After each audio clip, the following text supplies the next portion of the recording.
I had a request for how we can work to activate the serratus muscle a little bit more into some yoga poses. So I'm going to give you guys a couple of tips.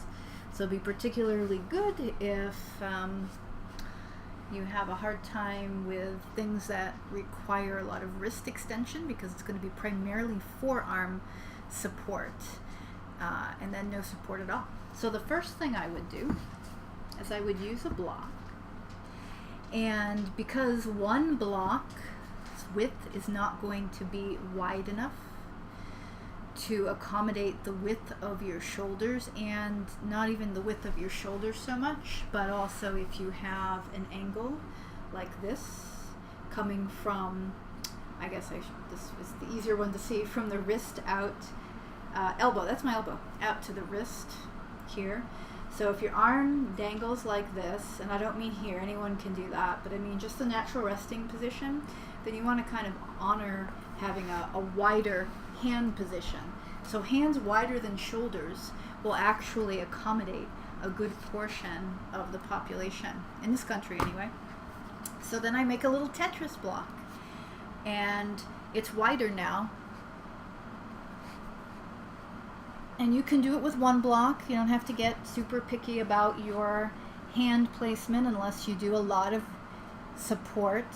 And on your forearms, you can have your elbows in under the shoulders. It's okay to do, but I'll show you why I have it like this. You'll know there's always a method to my madness. So initially you can kneel like I'm doing, or if your knees don't bend like this, because a lot of people's don't, mine don't on some days, then you can be up on your hands and knees, and I call this puppy pose. And you can just squeeze the blocks with the forearms and then relax. And you can breathe. If you want to do this in coordination with breath, I usually do it with a little exhale and a little cat belly, and then I'll squeeze and then inhale. And I'm not going to drop my belly all the way down just because I don't want to do that. I want to have a little bit of support. So exhale, I'm going to pull in the belly a little bit, and then when I inhale, I'm going to let the belly expand, but I'm not going to just drop my low spine down. Exhale, squeeze. You can also do this. I call this the robot. Inhale. Exhale, belly in. Squeeze the blocks like you mean it. And then, like a robot, squeeze it in.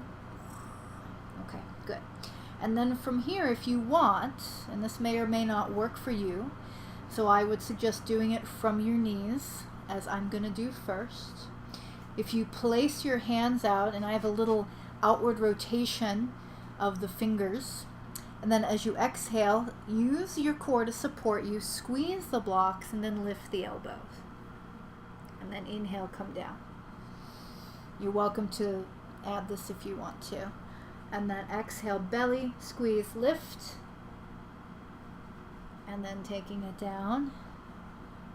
You can do that while you're inhaling. Exhale, core, arms straighten.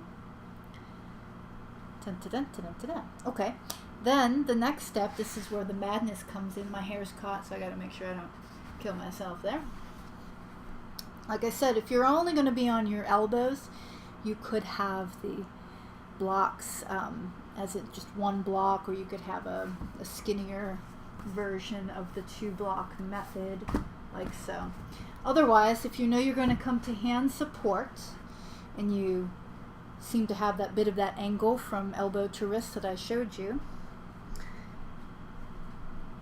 from here, as we exhale, I'm going to hug in, lift, and then come up to a down dog. Okay, inhale when you get there, and then as you exhale, support the belly, and then drop your limbs. And if you want more of a physical workout, you could just hover them. Inhale, exhale, support the belly, lift. Inhale, exhale, support the low belly, drop or hover. I'm going to drop this time. Inhale to pause. Exhale again. You're going to support yourself with a little bit of a cat belly. If you don't know what a cat belly is, because you're not familiar with cat-cow, maybe you're brand new to yoga, inhale, exhale here. Then I'll show you. Breathe. Exhale. down. Take a little break here, and we'll do some cat-cow. So usually cow pose is the inhale, where you sort of tip your tail up to the sky, your back arches a little, and then as you exhale, you support the low belly, and then you could add the cat upper back, which is like the turtle shell, or the mad cat position, inhale. So when I talk about a cat belly, I'm just talking about supporting from the pit of the pelvis up towards low mid ribs. I'm not talking about adding that protracted shoulder blade shape, unless you really want to for some reason. Chances are, even though doing this can be really good when you're doing it mindfully, we might do a lot of this during the day anyways when we're sitting and driving, so you probably don't want to do it by default. And that's your cat-cow. Good. So if you want to see one more, we'll recap. So we did you could be here, like I said, if you want to. Otherwise, we did squeeze and relax, always with a little belly support. We did squeeze and robot, and then straighten, staying on your knees. The whole time I'm actively hugging the blocks. They're not just there by default. It's almost like I'm trying to create a two-dimensional object with these two blocks, like I'm going to squish them into something that's like a piece of paper.